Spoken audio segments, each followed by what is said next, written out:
आप सभी का स्वागत है हमारे यूट्यूब चैनल या टॉक में।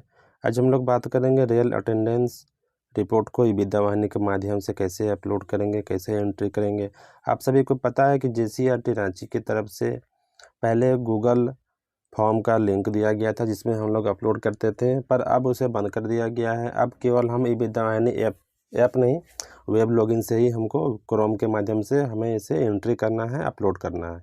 तो फटाफट हम लोग लॉगिन कर लेते हैं अपना स्कूल लॉगिन के मोड मतलब लॉगिन में ही इसे अपलोड करने का फैसिलिटी दिया गया है।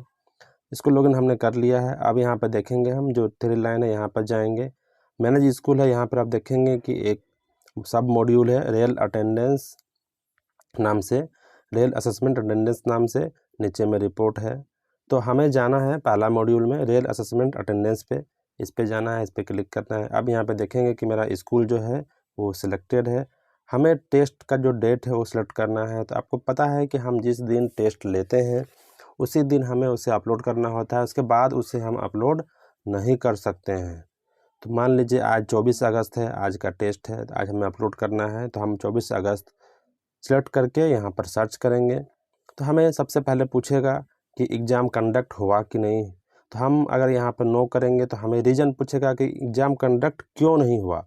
रीज़न डाल के यहाँ पर हम सबमिट कर देंगे तो ये काम हो जाएगा। मतलब एग्ज़ाम कंडक्ट हो या ना हो, दोनों ही स्थिति में आपको रिपोर्ट यहाँ पर करना है, आपको अपना इनपुट देना ही पड़ेगा। अब यहाँ पर हम यस करते हैं तो मेरा आगे जो क्वेश्चनर है वो ओपन हो जाते हैं। जो एग्ज़ाम कंडक्ट मेरा हुआ है तो पूछता है कि क्या कोई ऑफिसर या पर्सनल इसका सुपरविजन करने के लिए आए थे तो उनका नाम और उसका डेजिग्नेशन बताना है कि कौन आए थे। उसके बाद पूछता है कि ये जो टेस्ट हो रहा है मतलब जिस डेट को, उससे उस हफ्ते में जो सिलेबस था इसका वो वीकली कवर्ड सिलेबस कंप्लीट हुआ है कि नहीं हुआ है। तो आपको बताना है यस हुआ है, तो अगर नहीं तो नो बताना है। फिर नो करेंगे तो फिर पूछेगा क्या कंप्लीट नहीं है सिलेबस इस हफ्ते का, तो क्या रीज़न क्या है, क्यों नहीं कंप्लीट हुआ, वो हमको बताना पड़ेगा। उसके बाद भी हम अटेंडेंस को अपलोड कर सकते हैं, लेकिन हमें ये जानकारी मिल जाएगी कि बिना सिलेबस कंप्लीट किए ही ये टेस्ट आप ले रहे हैं। तो इसको आप ध्यान से देख लें, सिलेबस समय पर कंप्लीट करें। उसके बाद जो भी क्लास आपके स्कूल में है वो देखेंगे। यहाँ पर आपको पूरा नामांकन आज का भरना है। मान लीजिए क्लास 1 में 30 बच्चे हैं, उसमें से आपका 20 बच्चे प्रेजेंट है, एब्सेंट ऑटोमेटिकली यहाँ पर 10 ले लिया। इसी तरह सभी क्लास का भर के नीचे में सबमिट है, क्योंकि लाइव है इसलिए हम सबमिट नहीं करेंगे, तो सबमिट कर देंगे तो ये मेरा अपलोड हो जाएगा। अब कैसे पता चलेगा कि मेरा डाटा अपलोड हो गया है? तो सबसे ऊपर में जहाँ पर हम इंटरनल अटेंडेंस मॉड्यूल में गए थे, नीचे में रिपोर्ट का मॉड्यूल है, रिपोर्ट में जाएंगे।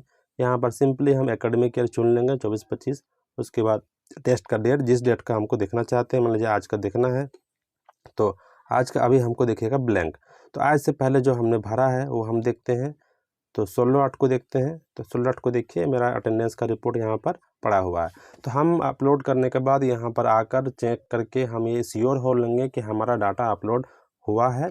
फिर हमें कोई टेंशन नहीं है कि अपलोड नहीं हुआ। सो यहाँ अगर दिख रहा है तो आप कंफर्म है कि आपका डाटा अपलोड हो चुका है।